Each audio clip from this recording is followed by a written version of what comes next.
Sinusubukan pala ni Rayang na pagsamahin ang katas ng The Divine Bamboo sa loob. Hanggang sa tuluyan na niya itong naipon sa gitna. At siya ay nabigla sa kanyang nagawa at nilinggan niya si Dongpil at sinabi niya kay Dongpil na nagtagumpay daw siya.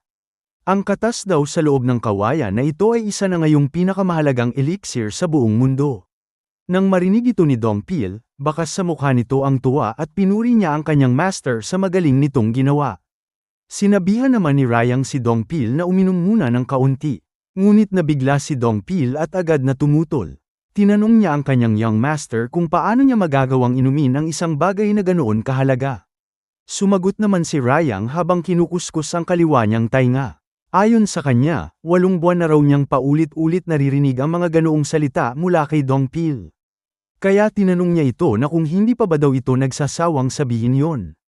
Ngunit nagpumilit si Dongpil. Sinabi nitong iba na daw ang sitwasyong ito. Ang elixir na ito ay para lamang daw sa kanyang young master. Dagdag pa niya, ang kanyang young master daw mismo ang nakakuha nito nang wala ang kanyang tulong. Ngunit napailing si Rayang. Tinanong niya si Dongpil kung seryoso ba itong magpapatuloy sa ganyang pag-uugali. Kaya ipinaalala niya na magkasama nilang pinaghirapan ang lahat upang makuha ang elixir na ito. Kaya hindi raw dapat kumilos si Dongpil na parang isa lamang estranghero. Inutusan niya itong tumigil sa pagtanggi at inumin na agad ang elixir. Dagdag pa ni Rayang na hindi na daw niya mabilang kung ilang beses na daw siyang iniligtas ni Dongpil. At sa katunayan, siya pa nga raw ang dapat humingi ng tawad. Dahil kahit hatiin pa daw nila ang elixir, pakiramdam niya ay hindi pa rin daw yun sapat upang masakliyan ang lahat ng utang na loob niya kay Dongpil. Pagkarinig sa mga sinabi ng kanyang Panginoon, labis na naantig si Dongpil. Makikita sa kanyang mukha kung gaano niya pinahalagahan ang mga salitang yun. Pagkatapos ay muling nagsalita si Rayang. Sinabi niya kay Dongpil na napilitan daw itong magtiis at magdusa sa isinumpang lugar na ito dahil sa kanya. Pinasalamatan niya ito sa lahat ng pagsisikap at sakripisyong ibinigay nito hanggang sa kasalukuyan. At idiniin niyang taos-puso niya talagang ibig sabihin ang lahat ng kanyang sinabi. Sa sandaling marinig ni Dongpil ang mga salitang yon, agad na namuo ang luha sa kanyang mga mata. Halatang hindi niya mapigilan ang matinding emosyon na bumalat sa kanya. At sa sumunod na sandali, agad siyang lumuhad sa harap ng kanyang Panginoon ng buong paggalang. Pagkatapos ay malakas niyang ipinahayag ang kanyang panunumpa. Ipinapangako daw niya na poprotektahan niya ang kanyang young master hanggang sa matupad daw nito ang kanyang tungkulin. At habang humihinga pa daw siya, ay hinding-hindi daw niya hahayaang may makakapanakit sa kanyang young master. Nabigla naman si Rayang sa ginawa ni Dongpil na parabang naiinis ito at siya ay nagsalita. Pinagsabihan niya si Dongpil na hindi ba daw sinabi na niya na tigilan na niya ang mga ganito at uminom na lang. Hindi naman tumigil si Dongpil at dagdag pa niya. Kahit daw matapos niya ang kanyang tungkulin, isinusumpa daw niya na hinding-hindi niya malilimutan ang kabutihang ipinakita ng kanyang young master sa kanya. Ngunit sa kasamaang palad, siya, si Dongpil ay wala nang ibang pagpipilian kundi ang bumalik sa defense team sa sandaling makaalis daw sila sa Bamboo Forest of Solitude. Ngunit palagi daw niyang tatandaan na, hindi na natapos ni Dongpil ang nais niyang sabihin. Dahil bigla na lamang kinuha ni Rayang ang kawayan at isinubo iyon sa bibig ni Dongpil. Pagkatapos ay halos pasigan niyang sinabi na tama na daw yan at uminom na lang. Uminom lang daw ito ng uminom at huwag daw itong titigil sa ngayon. At maririnig sa loob ng kagubatan na parang malulunod na si Dongpil sa pag-inom. Ngunit, habang ginagawa nila ito, isang malakas at mabigat na hakbang ang maririnig at papalapit na ito sa kanila. Narinig naman ito ni Rayang at agad siyang naging alerto. Tinihil niya ang kanyang ginagawa at sinabi na meron daw paparating. Habang si Dongpil naman ay napapaubo na lang at hindi narinig ang sinabi ng kanyang young master.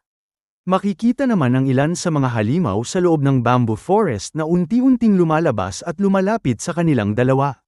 Hanggang sa hindi na mapalagay ang mga ibon sa loob ng kagubatan at nagsilipara na ang mga ito.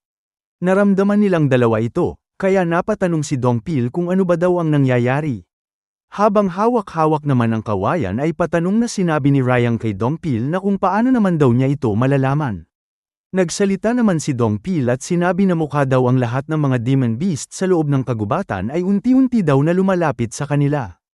At makikita ang lahat ng mga mababangis na mga demon beast na nagsama-sama at mukhang aatakihin silang dalawa. Pagkarinig sa sinabi ni Dongpil, agad na kinuha ni Rayang ang Divine Bamboo. Pagkatapos ay sinabi niya na mas mabuting ubusin na nila ito sa lalong madaling panahon. At walang pag-aalinlangan, agad siyang uminom. Pagkatapos niyang uminom ay agad niyang tinanong si Dongpil kung alam ba daw nito ang daan pabalik. Sumagot naman si Dongpil na syempre naman daw alam niya. Natuwa naman si Rayang kay Dongpil at pinuri niya ito. Sinabi niya na talaga daw maaasahan niya si Dongpil. Kung kaya, maghanda na daw sila para umalis sa lugar na ito. Ngunit, bigla naman may napansin si Rayang. Nakita niya ang maliit na kulay dilaw na fox na natutulog. Dahil dito, napaisip si Rayang. Bakit nandito pa rin daw ito sa lugar na ito? Paano daw nito nagagawang matulog ng mahimbing sa gitna ng lahat ng kaguluhang ito? At sa huli, napagpasyahan niya na hindi daw niya kayang basta nalang iwanan ang munting fox na ito. At tutal, sumunod lamang naman daw ito sa kanya dahil tila nagustuhan siya nito ay naisipan niya na mas mabuti na lang na isama niya na lang ito. Kaya agad na niya itong kinuha at inihagis niya ito kay Dongpil. Nagulat naman si Dongpil pati ang maliit na fox. Nasalo naman siya ng maayos ni Dongpil at sinabihan siya ni Rayang na hawakan muna daw niya ito at siguraduhin na hindi ito masasaktan habang tumatakbo daw siya. At siya na daw baalang humarap sa likuran nila. At makikita na nagawa na ng mga demon beast na makalapit sa kanila. Agad na nag-concentrate si Rayang at makikita ang kulay pulang aura na lumalabas sa kanya. Naging seryoso ang kanyang mukha at handa na siyang harapin ang lahat ng mga demon beast na pasugad na sa kanila. Malakas naman sinabi ni Dongpil sa kanya na tumakbo na daw ito at siya na daw ang baalang humarap sa kanila. Ngunit, malakas na sinabi sa kanya ni Rayang na makinig na lamang daw ito sa kanya kapag may ipinapagawa siya na isang bagay. Sabay suntok ng napakalakas at direkta nitong tinamaan si Dongpil. Sa lakas ng impact ay tumilapon papalayo si Dongpil. Habang papalayo siya ay wala na siyang may nagawa pa kundi ang sumigaw na lamang habang tinatawag ang kanyang young master. Habang patuloy siyang nasa eri ay sinabi ni Dongpil sa kanyang isipan na isa daw yung napakalakas na Gale Strike. At ito daw ay isang advanced martial art technique. At nakita ni Dongpil ang isang demon beast na aatakihin na si Rayang kaya sinigawan niya ito na tumingin daw ito sa kanyang likuran. Dahil meron isang mighty lotus ang pasugad na. Agad naman kumilos si Rayang at hinarap ang demon beast na ito. At sa isang slash attack lang gamit ng kanyang espada, ay nagawa niyang matalo ang demon beast. Tinatawag niya ang atake niyang yun na Divine Tripole Slash. At makikita na nahati na ang katawan ng The Mighty Lotus. Pagkatapos ay sinabi ni Rayang sa kanyang isipan na napilitan daw siyang itago ang mga lihim na teknik na ito mula pa noong panahon na siya ay Assassin King pa. Habang nakatuon siya sa pagpapalakas ng kanyang demonic martial arts. Ngunit ngayon, hindi na daw ito ang oras para isipin ang pagsasanay. At makikita ang ngiti sa kanyang mukha. Lumipat naman ang eksena sa pavilion ng The Demon Lord. At maririnig sa paligid ang malakas na pagyanig. At makikita si Li Chonsang, ang Demon Lord na nakatayo sa dulo ng bangin at nagsalita. Dahil naramdaman niya ang mystical fox sa loob ng The Bamboo Forest. Patanong niyang sinabi na kung lumabas na ba daw talaga ito. At mukhang daw nilisa na ng may-ari ng Bamboo Forest of Solichad ang sagradong nitong lupain. Ngunit napapaisip ang Demon Lord kung bakit niya ito gagawin. Hindi daw niya ito maintindihan. Kaya pumikit siya at gamit ng kanyang kapangyarihan ay agad niyang tiningnan ang Bamboo Forest of Solichad. Nang makapunta na siya dito, ay bakas ang malakas na presensya na nagmumula sa loob ng kagubatan. Nakita niya ang isang tao na nakatayo. Ang ikatlong prinsipe pala ito at nagtataka siya kung bakit ito nandito. At walang kaano-ano ay meron siyang napagtanto na isang bagay. Ang paglabas ng mystical fox sa loob ng The Bamboo Forest of Solichad ay dahil sa ikatlong prinsipe.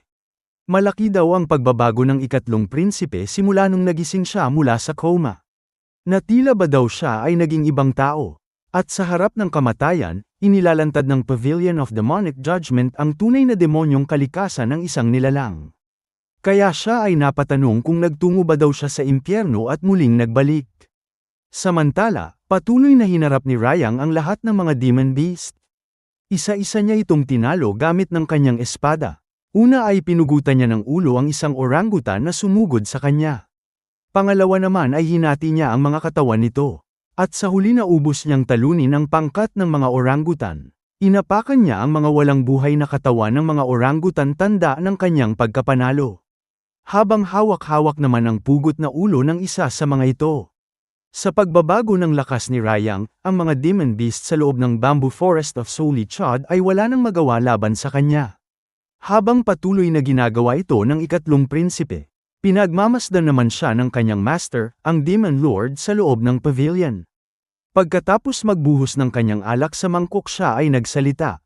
Sinabi niya na isang matalinong desisyon daw ang ipatawag ang ikatlong prinsipe sa Pavilion of Demonic Judgment. Kaya habang pinagmamasdan ang maliit na fox na bitbit ni Dongpil, ay sinabi ng Demon Lord na pakinggan daw siya ng mystical fox na ito. Tinanong niya ito kung ano nga ba daw talaga ang kanyang nakita sa ikatlong prinsipe. At makikita na hindi umalis ang mga mata ng maliit na fox na ito kay Rayang. Ang mukhang hindi makapanakit na maliit na kulay dilaw na fox na ito ay isa palang mystical fox. At walang kaalam-alam ang ating bida na ang nilalang na ito ang siyang nagmamay-ari ng sagradong lupain ng Bamboo Forest of Solichad. Napawaw naman si Rayang nang makita niya ang susunod na demon beast na makakalaban niya. Isang napakalaking tigre na may mahahabang pangil. Agad na naghanda si Rayang at malakas niyang sinabi na sobrang laki daw nito. Kaya tinanong niya kung siya ba daw ang pinuno ng kagubatang ito. Ngunit, hindi naman sumagot ang demon beast at inatake nito si Rayang. Isang slash attack gamit ng kanyang mga kuko. Ngunit, nagawa naman makaiwas ni Rayang sa pamamagitan ng pagtalon nito. Nainis naman si Rayang sa ginawa ng demon beast at sinabi niya na ang lakas naman daw ng loob nito na atakihin siya habang nagpapakilala pa siya. Ngunit, sa likod ng kanyang isipan ay napansin niya ang angking bilis ng demon beast na ito. Wika pa niya, hindi daw niya gusto ang isinumpang lugar na ito. Sabay tukod sa isang kawayan at buong lakas niyang inilapat ang kanyang mga binti dito para makatalo ng malakas at makapag-counter-attack. Sabi pa niya sa kanyang pag-iisip, kaya daw ng demon beast na ito na sabayan ang kanyang bilis. Kung kaya wala na siyang may pagpipilian pa kundi atakihin ito ng direkta. Gamit ng kanyang teknik na tinatawag na frontal charge, ay direkta niyang tinamaan ang demon beast na ito at sa lakas ng atake ay nagawa ni Rayang maputol ang isa sa mga pangil nito at nasaktan ito ng sobra. Sa lakas ng impact ay tumilapon palayo ang demon beast at bumagsak ng malakas sa lupa at lumikha ng makapal na alikabok. Pagkababa ni Rayang, sinabi niya sa kanyang isipan na sa pamamagitan daw ng pagsasanib ng demonic martial arts, kahit ang isang simpleng teknik tulad ng frontal charge ay nagiging isang nakamamatay daw na pag-atake. Pagkatapos ay tinanong ni Rayang ang demon beast kung yun lang ba daw ang kaya nitong gawin. Dahil nakakadismaya naman daw ito kung ganon. Saad pa ni Rayang, akala daw niya ay isa sa pinakamalalakas na demonic beasts ang malaking tigre na ito. Kung kaya tigilan na daw nito ang pag-iinarte at lumabas na. Dahil wala daw siyang panahon na dapat sayangin ngayon. At sa likod ng makapal na alikabok ay makikita ang demon beast na muling nakatayo at maririnig ang mabangis nitong tunog. Nang makita ito ni Rayang, bakas sa mukha nito ang excitement na tila bang natutuwa pang makita ang demon beast na buhay pa. At walang kaano-ano ay muli siyang sinugod ng demon beast na ito. Hindi naman inaasahan ni Rayang na maging mas mabilis pa ito kaysa kanina. Kaya direkta siya nitong tinamaan at tumilapon siya palayo at nabitawan nito ang kanyang sandata. Bumagsak siya ng malakas sa mga kawayan na sa sobrang lakas ay naputol ang mga ito. Hindi nagtagal lumabas pa ang ilan sa mga kasama ng demon beast upang tulungan siyang atakihin si Rayang. Makikita ang pinsalang na idulot ng malakas na pagbagsak ni Rayang at ang kanyang espada na nasa lupa na sa ngayon. Hindi naman nakatayo kaagad si Rayang at nakahandusay pa rin sa lupa habang unti-unti naman siyang nilalapitan ng tatlong demon beast. Habang namimilipit sa sakit at dahan-dahan na kumikilos si Rayang, bigla na lang nagbago ang kulay ng mga mata nito. Naging kulay pula at galit niyang sinabi sa mga demon beast na sila daw ay mga malalaki lamang na mga pusa.